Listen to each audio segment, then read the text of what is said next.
আল্লাহ রাসূল ওয়াজ শুরু করেছেন। ও সাহাবীরা, আল্লাহর গফুর বাংলা, আল্লাহ রাব্বুল আলামিন ওনাকে অনুমতি দিয়েছেন, ইচ্ছা করলে তিনি পৃথিবীর নিয়ামত গ্রহণ করতে পারেন, ইচ্ছা করলে তিনি পরকালের নিয়ামত গ্রহণ করতে পারেন। এই অনুমতি ওনাকে দেওয়া হয়েছে। আল্লাহর ওই প্রিয় বান্দা পরকালের নিয়ামতকে গ্রহণ করে নিয়েছে। সব সাহাবীরা ওয়াজ শুনতেছে, কিন্তু একজন বৃদ্ধ লোক বসে বলে কাঁদলেন। এই বৃদ্ধ লোকের নাম হলো আবু বকর সিদ্দিক রাদিয়াল্লাহু আনহু। তিনি ডাক দিয়ে বলেন, আল্লাহর নবী গো, এই ওয়াজ আমি বরদাস্ত করতে পারি না, আমার সহ্য হয় না। বাকি সাহাবীরা বলেন, এই বুড়া লোকটারে নিয়ে বড় বিপদ বললাম। ওয়াজ শুনলেই কালে কান্দে, তখন কান্দনের কি ওয়াজ করলেন? হযরত আবু বকর সিদ্দিক রাদিয়াল্লাহু আনহু বলেন, সাহাবীরা রে, তোমরা বুঝবা না, আজকের ওয়াজ সহ্য করা যায় না। কেন সহ্য করা যাবে না? আবু বকর সিদ্দিক রাদিয়াল্লাহু আনহু বলেন, ও সাহাবীরা, তোমরা তো মনোযোগ দিয়ে ওয়াজ শোনো না। আজকে এই দিনে বিশ্ব নবী রাহমাতুল লিল আলামিন আমাদের কাছ থেকে চির বিদায় নিয়ে ফেলেছে। সাহাবীরা বলেন, কোথায় আল্লাহ তুমি তাই নিলেন না? তিনি তো বলেন না আমি চলে যাই। আবু বকর সিদ্দিক রাদিয়াল্লাহু আনহু বলেন, লক্ষ্য করে দেখেছো কি? রাসূল বলেছেন, আল্লাহর কোন প্রিয় বান্দাকে আল্লাহ অনুমতি দিয়েছেন, ইচ্ছা করলে ইহকালের নিয়ামত গ্রহণ করতে পারেন, ইচ্ছা করলে পরকালের নিয়ামত গ্রহণ করতে পারেন। এই অনুমতি দিয়েছেন, তিনি পরকালের নিয়ামতকে গ্রহণ করেছেন। ওই প্রিয় বান্দা বলতে রাসূল তার নিজেকে বুঝাইতেন, নাম বলে নাই। আর আমি বুঝেছি এই দলে আল্লাহর নবী সারা এই পৃথিবীর কাউকে আল্লাহ এই অনুমতি প্রদান করে না। আর কাউকে এই কথা বলে না। আপনি কি থাকতে চান না চলে যেতে চান? আপনি কি দুনিয়াতে থাকবেন না চলে যাবেন, পরকালে চলে যাবেন? এই কথা তো আপনি আমাকে বলবে না। দুনিয়ার কোন ওলি গৌস কুতুবরে বলে নাই, দুনিয়ার কোন আর পয়গম্বর কেউ বলে নাই। আমাদের নবীকে বলা হয়েছে, নবীজি আপনি কি দুনিয়াতে থাকবেন না চলে আসবেন? আল্লাহ রাসূল বলেন, প্রভু চলে যাব, তোমার কাছে চলে যাইতে চাই। আল্লাহ রাসূল পরকাল গ্রহণ করে নিয়েছেন। তেমনি সাহাবীরা কান্না শুরু করলেন। আবু বকর সিদ্দিক রাদিয়াল্লাহু আনহুর কথা যদি সত্য হয়, তাহলে ঠিকই বরদাস্ত করা যায় না। আল্লাহ নবী গো, আপনি চলে যাবেন, এটা আমরা কোনোদিন বরদাস্ত করব না, সহ্য হবে না। কান্না শুরু করে দিয়েছে।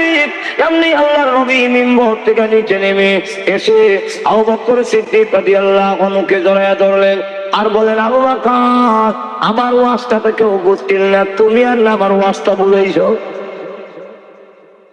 ও আবু বকর, এই দুনিয়াতে আমাকে যে যেমন ভালোবেসেছে প্রত্যেকের প্রতিদান বদলা দিয়েছি আবু বকর, কিন্তু আমি জীবনে পারলাম না তোর বদলা দিতে। আল্লাহ হাওলা করে দিলাম। ভাইরা আমার, আল্লাহ রাসূল বলেন, আমার গায়ে হাত দিতে গেলে পারমিশন লাগবে, আমার পারমিশন ছাড়া হাত দিতে পারবে না। ঠিকই দেখা গেল মরণের সময় আল্লাহর নবীর কাছে পারমিশন না নিয়া ওরে ঢুকে না। আল্লাহ রাসূল বলেন, ও বাবা, ও ফাতেমা, আমার মাথা উঠাতে পারি না, বুকে দারুণ ব্যথা, তাকায় দেখো গো, কে জানে বারবার পারমিশন চায়, তালাক দিতেছে আর বলে অনুমতি দিবেননি, রূপবার জন্য অনুমতি দিবেন কিনা। কে গো মা, দেখো তো একটু তাকাইয়া। হযরত ফাতেমা রাদিয়াল্লাহু আনহা এমনি দরজার দিকে তাকানোর সাথে সাথে আল্লাহ ডাক দিয়ে বলেন, ওরে আজরাইল, তোমাকে তো অন্যরা দেখে না, তুমি লুকায়া থাকো, এবার প্রকাশিত হয়ে যাও, ফাতেমার সামনে তুমি প্রকাশ হও, আর না হয় আমার নবীর কথাটা মিথ্যা হয়ে যাবে। এমনি আজরাইল প্রকাশিত হলেন। ফাতেমা রাদিয়াল্লাহু আনহা দিকে তাকায় বলে, লাতা গো, এমন আকারের মানুষ আমি জিন্দেগিতে কোনোদিন দেখি নাই, মক্কা মদিনার কারো সঙ্গে মিল নাই।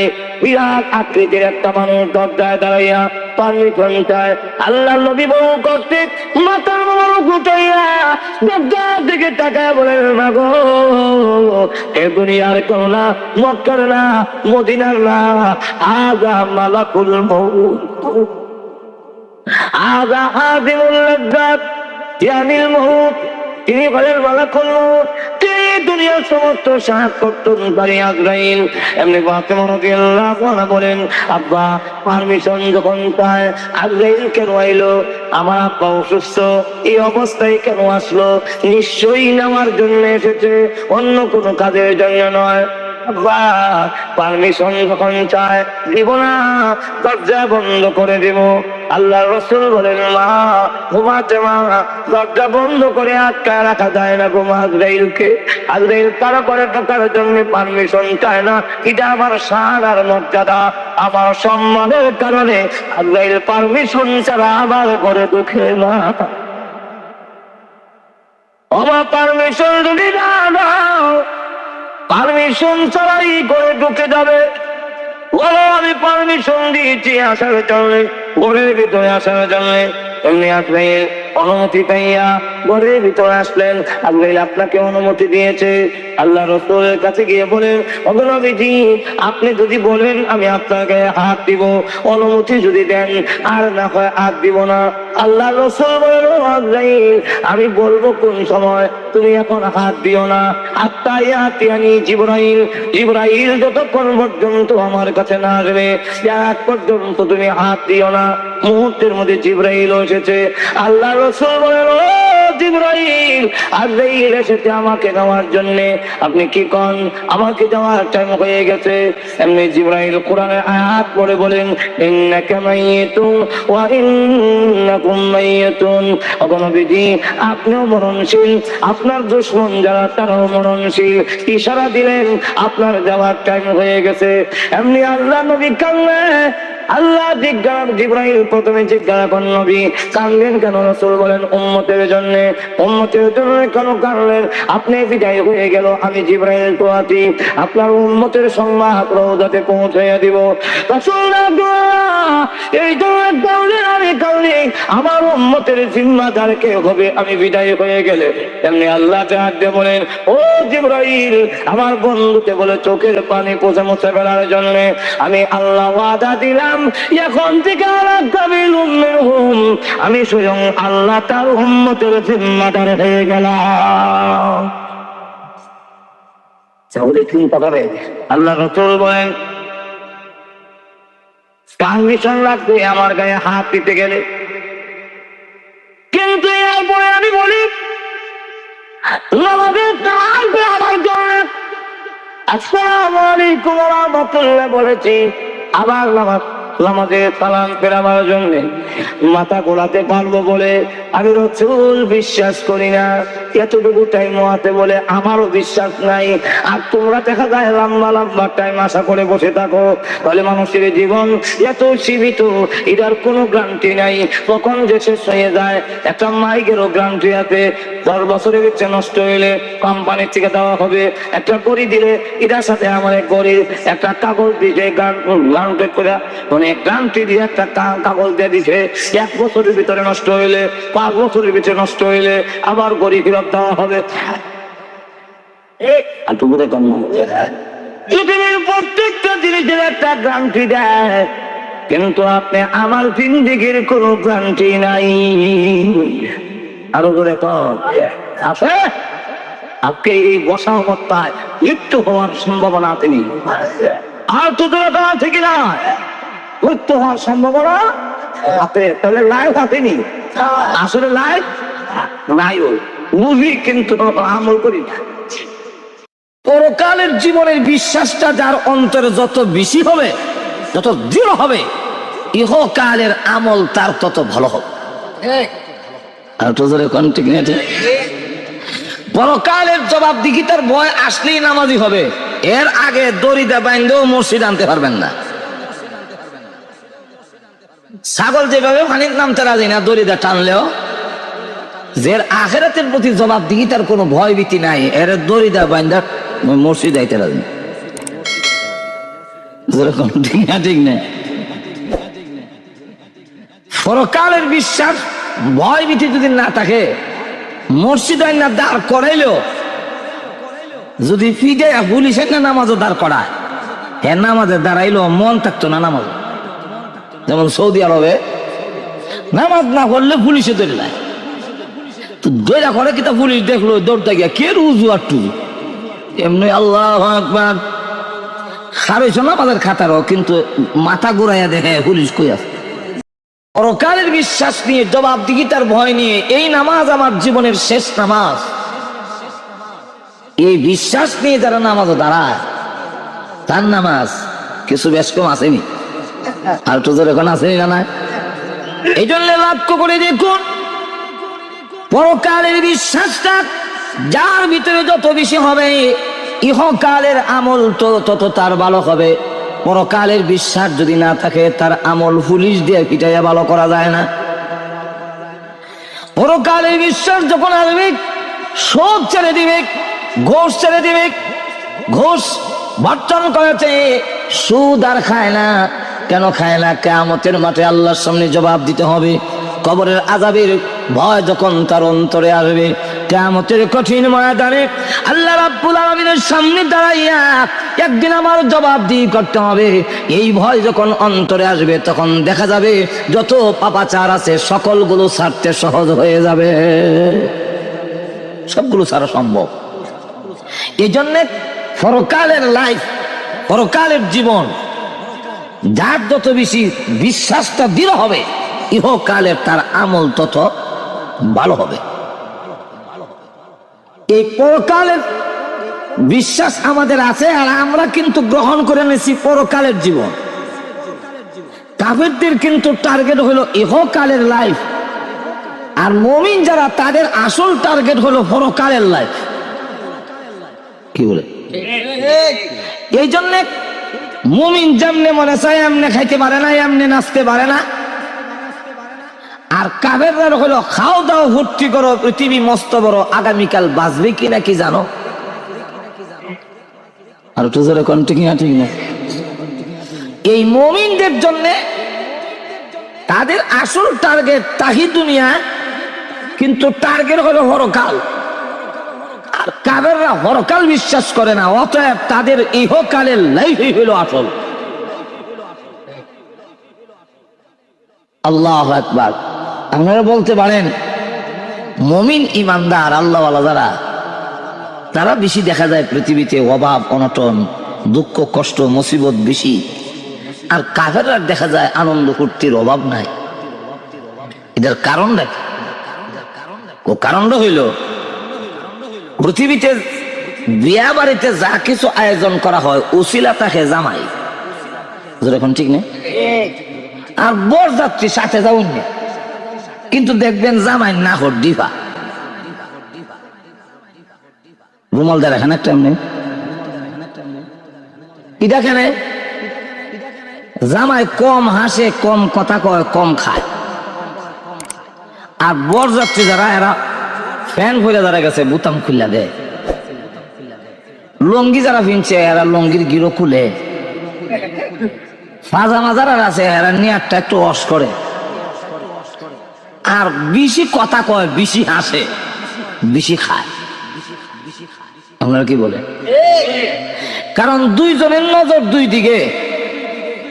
জামাইয়ের নজর হইল ভবিষ্যতের খাওয়ান, আর বরযাত্রীর নজর হইল আজকের খাওয়ান। আর তো এখন ঠিক না? জামাই বলে আমি আজকে খাইবার লেগে আইছি না, আমি আজকে আসছি ভবিষ্যতের খাবারের সম্পর্ক করার জন্যে। যদি এই বাড়ির সাথে সম্পর্ক হয়ে যায়, তাহলে এই বাড়ির যত মুরগি আছে সব আমার ফেড হয়ে হজম হইব। এখন ঠিক না? আর যদি এখন বেশি খায় লাই, তো লোকেরা দেখলে কইব এটা তো জামাই না, এটা দিয়ে রাক্ষস, বিয়ে হইতো। যদি বেশি কথা কই, তোমার এসে কইব এটা মাথা ফাটলা। যদি বেশি হাসি, তো কইব এটা ব্যাপার না, এটা আল্লাহ জানে, বেকুফ, বিয়ে হবে না। সুতরাং জামাইয়ের নজর হলো ভবিষ্যতের খাওয়ান, আর বরযাত্রীর নজর হলো আজকের খাওয়ান, কারণ ভবিষ্যতে এই বাড়ির খাওয়ানের আশা নাই। ঠিক তেমনি ভাবে আমরা যারা পরকালের জীবন বিশ্বাস করছি, আমরা নজর হলো ভবিষ্যতের খাওয়ান, আর বেঈমান কাফিরদের নজর হলো আজকের পৃথিবীর খাওয়ান। আরো ধরে কোন ঠিক খেয়ে আসুন এখন আল্লাহ রাব্বুল আলামিন এখানে আল্লাযী খালাকাল মাউতা ওয়াল হায়াতা, তাফসীর কাওয়াকরা বলেন এখানে হায়াত বলতে ইহকালের জীবন নয়। আল্লাহ রাব্বুল আলামিন দুটি জীবন, একটা হলো ইহকালের আর একটা হলো পরকালের। এখানে কেন হায়াতকে পরে নিলেন? যেহেতু পরকালের জীবন মৃত্যুর পরে হবে, এই কারণে আল্লাহ রাব্বুল আলামিন মরণের পরে হায়াত উল্লেখ করেছেন। আর ইহকালের জীবনটা আল্লাহ উল্লেখই করেন নাই, ইহকালের মরণটা শুধু তুলে ধরেছেন। এর কারণ হলো ইহকালের জীবন এত সীমিত, এটা উল্লেখ করার মতো নয়। এই যে আজকের মাহফিলে বসে আছেন, প্রত্যেকটা মানুষ বসা অবস্থায় মৃত্যু হওয়ার সম্ভাবনা আসেনি। আর তো ধরে কন, আমি যে ঘুমাই, এই ঘুমালে ঘুমের অবস্থায় মরণ হওয়ার সম্ভাবনা আছে কি নাই? লক্ষ্য করে দেখেন, আমরা যখন ঘুমাই তখন দোয়া পড়ি আল্লাহুম্মা বিসমিকা আমুতু ওয়া আহইয়া, অথচ বলার দরকার ছিল আল্লাহুম্মা বিসমিকা আনুমু ওয়া আহইয়া। আল্লাহ তোমার নামে ঘুমাইলাম, আবার তোমার নামে জিন্দা হও, না কইয়া কই তোমার নামে মরলাম, আবার তোমার নামে জিন্দা হও। তো ঘুমাইছি এটা না কমু, মরছি কেমন? আল্লাহ রাব্বুল আলামিন আয়াতের মধ্যে উল্লেখ করে দিয়েছেন, তোমরা যখন ঘুমাও তোমার দেহের ভিতর থেকে রূহ বের হয়ে আমি আল্লাহ রাব্বুল আলামিনের কাছে চলে আসে। আমি যারটা ইচ্ছা ফিরত দেই আর যারটা ইচ্ছা আটকায়া দেই। আমি যারটা আটকায়া দেই সে মৃত বলে ঘোষণা হয়ে যায়, আর যারটা ফিরত দেই সেই আবার জিন্দা হয়। সুতরাং এই জন্যে আল্লাহুম্মা বিসমিকা আমুতু, আয় আল্লাহ তোমার নামে মরলাম, এটি আমার জীবনের শেষ ঘুম। এই যে ঘুমাইলাম, আল্লাহর রাসূল বলেন ঘুমটি হলো মরণের ভাই। এই যে ঘুমাইলাম, আর জীবনে উঠার কোনো নিশ্চয়তা নাই ভাইরা আমার। এই জন্য ইহকালের লাইফের কোনো গ্যারান্টি নাই, নিশ্চয়তা নাই, একটা সেকেন্ডের কোনো ভরসা নাই। এটা আমরা সকলেই বিশ্বাস করি, কিন্তু আমল করি না। বলেন ঠিক না? ঠিক না? একবার গান গাইতে গেতে মরিয়েছে। কি গান? 5 মিনিটের নাই ভরসা,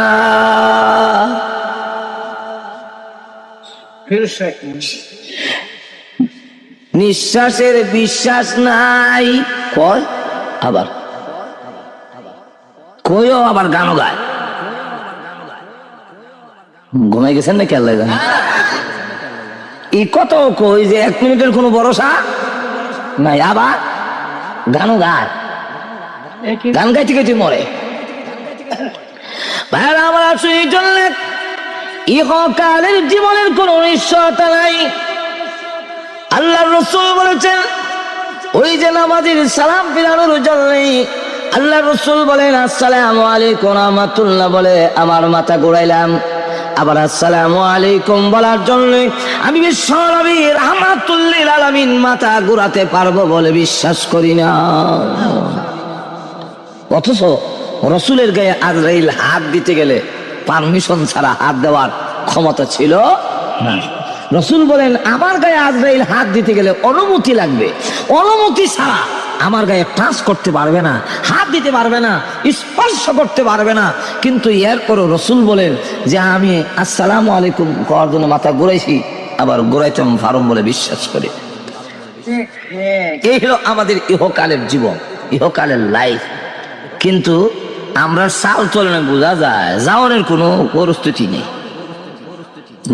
এখন ঠিক না? ঠিক, চাল চলনে বোঝা যায় যে আইসি যে আর যাইতাম না।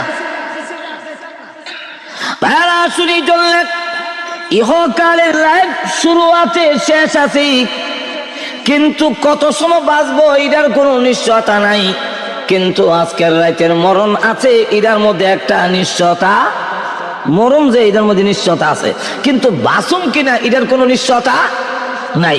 এই কারণে আল্লাহ রাব্বুল আলামিন ইহকালের জীবনটা উল্লেখই করেন নাই, কিন্তু পরকালের যে মরার পরে একটা জীবন আছে, এই জীবনটা শুরু আছে আর কোনোদিন শেষ হবে। আর তো ধরে কর না, আর কোনোদিন শেষ হবে না। সেই জিন্দেগি আল্লাহ রাব্বুল আলামিন তাই এখানে হায়াত বলতে পরকালের জীবনের কথা উল্লেখ করেছে। আর সেই পরকালের জীবনের সুখে শান্তিতে থাকতে হলে ইহকালের জীবনের সময়টাকে কাজে লাগাইতে হবে। আর তো ধরে কর না, ইহকালের জীবনকে যে যেই পরিমাণ কাজে লাগাবে এই পরিমাণ সে সুখে থাকবে। আর ইহকালের জীবনকে যদি কাজে না লাগায়, তাস খেলায় আড্ডা মাইরা আর তামসা করে পৃথিবীর থেকে বিদায় হয়ে যায়, আর মনে মনে মন খোলা খায় যে এই পৃথিবীর থেকে বিদায় হইলই বেহেশত, সম্ভব নেই। আর তো এরকম সম্ভব? তাহলে ইহকালের জীবনকে কাজে লাগাইতে পারলে পরকালের জীবনে সুখী হওয়া যায়। একটার সম্পূরক। ইহকালের জীবনে যদি পরিবর্তন আনতে হয়, তাহলে আখিরাতের বিশ্বাসটা অন্তরে বেশি আনতে হবে। এই কারণে দেখেন না, দুই সুরে ধরছে দুই দলে, এক দল ধরছে পুলিশ রয়ে গেছে থানা সুর, আরেক সুরে ধরছে তবলিগলারা লয়ে গেছে সিল্লা। এখন পুলিশে যে নিল এটা নিয়ে লটকাইয়া বেরিয়া এরপরে 3 চিল্লা 4 মাস জেলও রাখলো, বাইরে আইসে আরো ডাহাই তুই আইসে। এখন আরো বুক কথা বাধা হয়, তখন সার্টিফিকেট লই আইসি, তখন লই ওদিন চুর আসলাম, তখন জেল ঘাটতেছি, তখন আমার এক ডিগ্রি বাড়ছে ডাহাই তুইছে। আর তবলিগে ধরে নিল একটা লোকলে, 3 চিল্লাত লয়ে গেল গা, মসজিদে রাখলো, কোনো ফিটলো না, মারলো না। কিন্তু দেখা যায় 4 মাস থেকে আসার পরে এখন দাড়ি দুড়ি লাগাইয়া, টুপি লাগাইয়া, লম্বা পাঞ্জাবি লাগাইয়া এখন মসজিদের দিকে দৌড়ায়। ঠিক না? ঠিক না? তো এই পরিবর্তনটা কেন? বলে এই 4 মাসে তার ভিতরে ওয়াজ নসিহত কইরা কিছু বয়ান দিয়া আখিরাতের বিশ্বাসটা তার ভিতরে ঢুকাই দেওয়া হয়েছে। এই কারণে এই মানুষটার জিন্দেগি পরিবর্তন। আর পুলিশে বাড়িছে তার দেহের ভিতরে, এই দেহের উপরে নির্যাতন করার কারণে তার আমলের পরিবর্তন হয় নাই, আরো বরং বাড়ছে। কিন্তু মানুষের ভিতরে আখিরাতের ভয় যখন আসে, অটোমেটিক সে ভালো হয়।